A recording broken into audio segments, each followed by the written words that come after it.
Hello दोस्तों, आपका एक बार फिर से स्वागत है आपके अपने YouTube channel GK by Anil Babu में।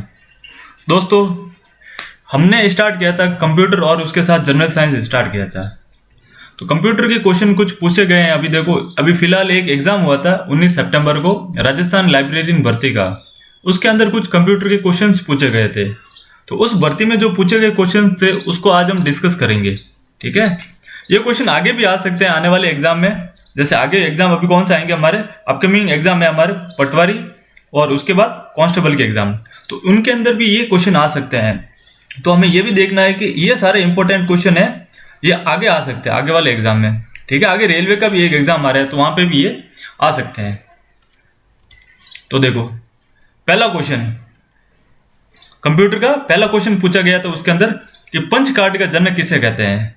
तो पंच कार्ड का जनक ये क्वेश्चन पूछा गया था। तो ये हमने डिस्कस किया था, इससे पहले वाले हमने वीडियो बनाया था जनरेशन ऑफ कंप्यूटर। उसके अंदर बताया था मैंने कि हरमन हालरियत है, उन्हें पंच कार्ड का जनक कहा जाता है। तो ये आपको याद रखना है। इसके साथ एक और क्वेश्चन याद रखना है इसके साथ कि ये कौन सी पीढ़ी का था। तो ये फर्स्ट पीढ़ी का था। ठीक है, ये आपको साथ में और याद रखना है कि पंच कार्ड का जो जनक है वो कौन है, हरमन हालरियत है और ये प्रथम पीढ़ी से बिलोंग करते हैं। ठीक है, तो आपको ये याद रखना, ये कौन सी पीढ़ी के थे, ये फर्स्ट पीढ़ी के थे। ठीक है, पंच कार्ड हरमन हालरियत। उसके बाद देखो सेकंड क्वेश्चन पूछा गया था कि जो एनालिटिकल इंजन है वो किसने बनाया था। तो एनालिटिकल इंजन बनाया था चार्ल्स बेबेज ने। ये याद रखना है। इसके साथ आप इसको और याद रख सकते हो, कई बार एनालिटिकल इंजन की जगह आपको बोला जाता है कि ये इसको और कौन सा नाम दे सकते हैं, डिफरेंशियल इंजन। डिफरेंशियल इंजन भी पूछ सकते हैं एग्जाम में। जो डिफरेंशियल इंजन का आविष्कार भी चार्ल्स बेबेज ने किया है।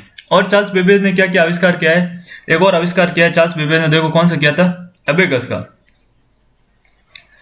का आविष्कार भी चार्ल्स बेबेज ने किया था। तो ये क्वेश्चन आया था कि एनालिटिकल इंजन किसने बनाया, चार्ल्स बेबेज ने। इसको आप ऐसे याद रखोगे।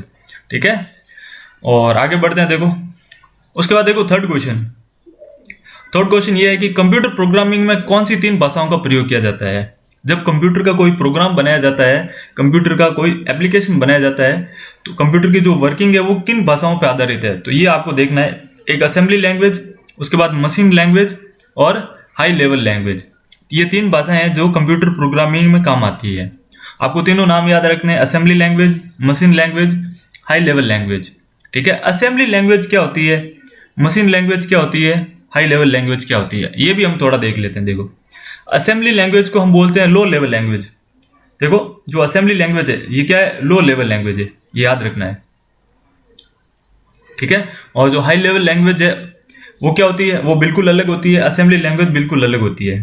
ठीक है, तो इनको चेंज भी किया जाता है, असेंबली को मशीन में और मशीन लैंग्वेज को हाई लेवल लैंग्वेज में। तो इनको चेंज कैसे किया जाता है, कंपाइलर और इंटरप्रेटर से। ये भी आपको याद रखना है। कंपाइलर होता है, एक इंटरप्रेटर होता है, ये भी आपको याद रखना है। अब देखो दोस्तों, कंपाइलर क्या करता है, कंपाइलर हाई लेवल लैंग्वेज या असेंबली लैंग्वेज को कंप्लीटली एक साथ चेंज करता है, वो होता है कंपाइलर। और इंटरप्रेटर क्या करता है, जो लो लेवल लैंग्वेज है या फिर जो मशीन लैंग्वेज है उनको हाई लेवल लैंग्वेज में कैसे चेंज करता है, लाइन बाय लाइन। इंटरप्रेटर है वो लाइन बाय लाइन चेंज करता है, लाइन बाय लाइन। और जो कंपाइलर है वो क्या करता है, कंप्लीटली चेंज करता है। ठीक है, उसके बाद देखो चौथा क्वेश्चन क्या आया था। चौथा क्वेश्चन ये आया था कि कंप्यूटर के अंदर बाइनरी प्रणाली के तहत कितने नंबर का प्रयोग किया जाता है। पहले तो आपको ये याद रखना है कि कंप्यूटर के अंदर कौन सा नंबर सिस्टम होता है, बाइनरी नंबर सिस्टम होता है कंप्यूटर के अंदर। अब ये आपको याद रखना है। और बाइनरी के अंदर कितने नंबर काम आते हैं, तो बाइनरी के अंदर खाली 2 डिजिट ही होते हैं, 0 और 1। तो आपको ये बताना है कि 0 और 1 के ऊपर ही कंप्यूटर काम करता है। तो खाली 2 अंकों का प्रयोग किया जाता है कंप्यूटर की प्रणाली के अंदर। वो कौन कौन से हैं, एक नंबर कौन सा है, एक 0 है और एक 1 है। इनको क्या बोला जाता है, बाइनरी नंबर। और एग्जाम में कई बार ऐसा आ जाता है, देखो जैसे बिट लिखा आएगा, बिट, फिर होता है बाइट। तो आपको ये बताना है कि ये जो बिट होता है इस बिट का फुल फॉर्म क्या होता है? तो बिट क्या होता है आपका? बिट का फुल फॉर्म बाइनरी नंबर होता है, ये भी आपको साथ में याद रखना है। आगे देखो, पांचवा क्वेश्चन, पुस्तकालय या लाइब्रेरी, जो लाइब्रेरी होती है उनके अंदर किस प्रकार के कंप्यूटरों का प्रयोग किया जाता है? तो वहां पे डिजिटल कंप्यूटर का प्रयोग किया जाता है। आजकल ज्यादातर सब जगह कहां पे कैसे कंप्यूटर काम में लेते हैं? डिजिटल कंप्यूटर, ये आपको याद रखना है, ठीक है। कंप्यूटर का प्रयोग पुस्तकालयों में कैसे कंप्यूटर होते हैं? तो डिजिटल कंप्यूटर का प्रयोग होता है। अच्छा, एनालॉग कंप्यूटर बता सकते हो मेरे को? एनालॉग कंप्यूटर का कोई एग्जांपल दो। गाड़ी के अंदर स्पीडोमीटर होता है, वो एनालॉग कंप्यूटर होता है, जिसके अंदर क्या होता है, एक नीडल होता है, वो बताता है कि अभी 20 की स्पीड है या 50 की स्पीड है। वो होता है कैसा? Analogue computer. और एक कंप्यूटर होता है हाइब्रिड। हाइब्रिड कंप्यूटर कैसे होते हैं? हाइब्रिड कंप्यूटर का एग्जांपल बता सकते हो कोई मुझे? हाइब्रिड कंप्यूटर का एग्जांपल पेट्रोल पंप।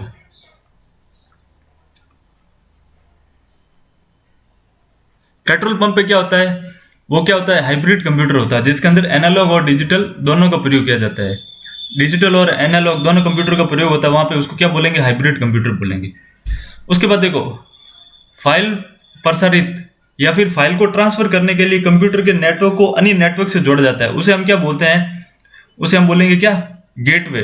ये आपको याद रखना है, ये कई बार क्वेश्चन आ चुका है, गेटवे, ठीक है। गेटवे कैसे काम आता है?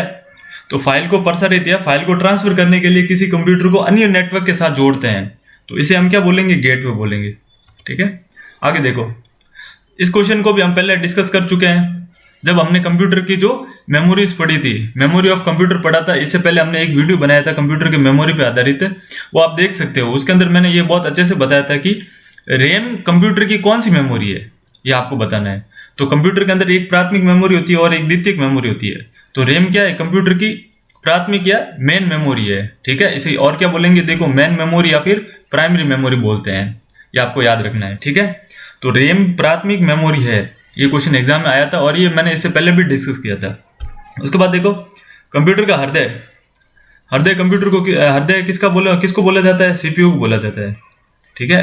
कंप्यूटर का जो हृदय है वो सीपीयू को बोला जाता है। सीपीयू का पूरा नाम क्या होगा? सेंट्रल प्रोसेसिंग यूनिट, ये सीपीयू का पूरा नाम है, ठीक है। उसके बाद देखो, इंटरनेट सर्वर को क्या कहते हैं? जो इंटरनेट होता है, इंटरनेट के जो सर्वर होते हैं उसको हम क्या बोलते हैं जनरली? वो बताओ। देखो, इंटरनेट के सर्वर को हम क्या बोलते हैं? होस्ट बोलते हैं, ठीक है। इंटरनेट का जो सर्वर होता है उसे हम क्या बोलते हैं? उसे हम बोलते हैं होस्ट, ये आपको याद रखना है। उसके बाद देखो, which is not a input device. तो यहाँ पे एक प्रिंटर ऑप्शन दे रखा था। प्रिंटर कैसा डिवाइस है? आउटपुट। प्रिंटर एक आउटपुट डिवाइस है। तो इसके अंदर 4 ऑप्शन दे रखे थे, इनपुट डिवाइसों को दे रखे थे बाकी, जैसे एक कीबोर्ड था, एक माउस था और उसके बाद एक जॉयस्टिक था। वो 3 ऑप्शन तो इनपुट डिवाइस थे, लेकिन इसके अंदर ये पूछा गया था which is not a input device. तो यहाँ पे प्रिंटर है, वो हमें क्या देता है? आउटपुट में रिजल्ट देता है। रिजल्ट के अंदर क्या देता है? प्रिंट देता है। तो प्रिंटर क्या हो गया? एक आउटपुट डिवाइस, ये आपको याद रखना है। इसके अंदर 3 ऑप्शन कैसे थे? इनपुट थे, लेकिन एक ऑप्शन जो प्रिंटर है वो आउटपुट डिवाइस है। आगे देखो, उसके बाद ये पूछा गया है डीओएस, यूनिक्स और विंडो, ये क्या है? ये कंप्यूटर के अंदर ये क्या होते हैं? तो ये बताना है कि ये ऑपरेटिंग सिस्टम होता है कंप्यूटर के अंदर। ऑपरेटिंग सिस्टम का जो शॉर्ट फॉर्म है वो क्या है? ओएस। कई बार एग्जाम में पूछ लिया जाता है कि ओएस का मतलब क्या होता है? ओएस का मतलब होता है ऑपरेटिंग सिस्टम। डीओएस, डीओएस का फुल फॉर्म भी क्या है? देखो, इसके अंदर भी ओएस आ रहा है, तो इसका मतलब ऑपरेटिंग सिस्टम तो ये हो गया, लेकिन आगे जो डी है इसका मतलब क्या हो गया? डिस्क। क्या हो गया? डिस्क।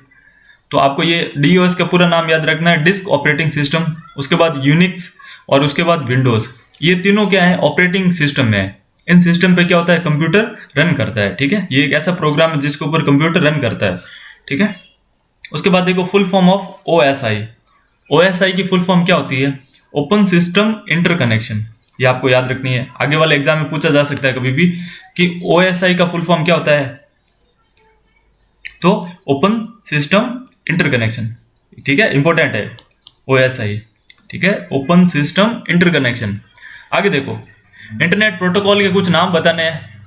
3 ऑप्शन आए थे इंटरनेट प्रोटोकॉल के, और एक ऑप्शन ऐसा था जिसके अंदर इंटरनेट प्रोटोकॉल नहीं था, जो वो ऑप्शन था आस्की। ठीक है, तो ये इंटरनेट प्रोटोकॉल नहीं है, ये कंप्यूटर की लैंग्वेज है। ठीक है, एक एक्सचेंज कोड है ये। अब देखो इंटरनेट प्रोटोकॉल क्या होता है, जिस पे इंटरनेट चलता है। देखो एफटीपी का फुल फॉर्म है फाइल ट्रांसफर प्रोटोकॉल, और आईपी का मतलब क्या है, इंटरनेट प्रोटोकॉल। यहाँ पे क्या लिखा हो देखो, इंटरनेट प्रोटोकॉल। इस इंटरनेट प्रोटोकॉल को शॉर्ट फॉर्म में लिखते हैं आईपी। आई का मतलब इंटरनेट, पी का मतलब प्रोटोकॉल। और एफटीपी बहुत बार एग्जाम में पूछा गया। एफटीपी क्या है, फाइल ट्रांसफर प्रोटोकॉल। ठीक है, इसका फुल फॉर्म क्या है, फाइल ट्रांसफर प्रोटोकॉल। उसके बाद देखो और क्या आता है, यूडीपी का क्या फुल फॉर्म है, देखो ये भी बहुत इंपॉर्टेंट है। इसका फुल फॉर्म देखो, डेटा, देखो यूडीपी का फुल फॉर्म हो जाएगा यूजर डेटा ग्राफ, और पी का मतलब प्रोटोकॉल, ये हो जाएगा। ठीक है, तो आपको यूडीपी का जो फुल फॉर्म वो भी याद रखना है। यूडीपी का क्या फुल फॉर्म हो जाएगा, user datagram protocol, user datagram protocol. ठीक है, उसके बाद देखो टीसीपी आईपी, इसका मतलब क्या है, ये भी एक क्या इंटरनेट प्रोटोकॉल है, ट्रांसमिशन कंट्रोल प्रोटोकॉल। ये भी आपको याद रखना है, ट्रांसमिशन कंट्रोल प्रोटोकॉल। पी का मतलब क्या हो गया, प्रोटोकॉल। ठीक है, और आईपी का मतलब क्या हो गया, ऑल्सो इंटरनेट प्रोटोकॉल। तो ये तीनों क्या थे, ये तीनों तो इंटरनेट प्रोटोकॉल थे, और इसके साथ एक और ऑप्शन था जिसका नाम था आस्की। ये इंटरनेट प्रोटोकॉल नहीं है, तो आपको सेलेक्ट करना था कि इनमें से कौन सा इंटरनेट प्रोटोकॉल नहीं है। तो आस्की, इसका फुल फॉर्म देख लो। आस्की का फुल फॉर्म कई बार पूछ लिया जाता है, American standard code for information interchange. ये भी कई बार एग्जाम में पूछ लिया जाता है, American standard code for information interchange. ठीक है, उसके बाद देखो एक और पूछा गया था स्कोपस। ये स्कोपस क्या होता है, स्कोपस एक क्या है कि डेटाबेस साइट बनाई गई थी 2004 में। ठीक है, जो पब्लिकेशन होती है ना, जैसे बहुत सारी रिसर्च है, जर्नल्स है, जो बहुत सारी रिसर्च है, ठीक है, उनको स्टोर करने के लिए एक डेटाबेस बनाया गया है। ठीक है, उसको हम बोलेंगे क्या, स्कोपस। और ये एक टाइप का क्या है, इंडेक्स है कि कौन सी रिसर्च कितनी अच्छी है, उसको कितनी रेटिंग देनी चाहिए। तो स्कोपस एक क्या है, आपको ये याद रखना, स्कोपस एक क्या है, डेटाबेस है। ठीक है, डेटा को स्टोर करने के लिए या उसका साइटेशन करने के लिए स्कोपस काम में लेते हैं। ठीक है, तो आप सभी का बहुत बहुत धन्यवाद। ये सारे क्वेश्चन जो 13-14 क्वेश्चन थे, ये इस बार के अभी जो एग्जाम हुए थे उसके अंदर पूछा गया था।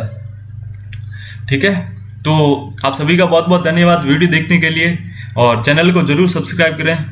और ये क्वेश्चन आने वाले एग्जाम में भी आ सकते हैं, जैसे पटवारी का एग्जाम आने वाला है थोड़े दिनों में, उसके बाद ये कांस्टेबल एग्जाम है, तो इनके अंदर भी यहाँ से कंप्यूटर के कुछ क्वेश्चंस आ सकते हैं। तो इससे पहले मैंने कंप्यूटर के 4-5 वीडियो अपलोड किए हैं, उन वीडियो में से बहुत सारे क्वेश्चन पूछे गए हैं, तो आप एक बार फिर से वो वीडियो देख लीजिएगा। ठीक है, थैंक यू।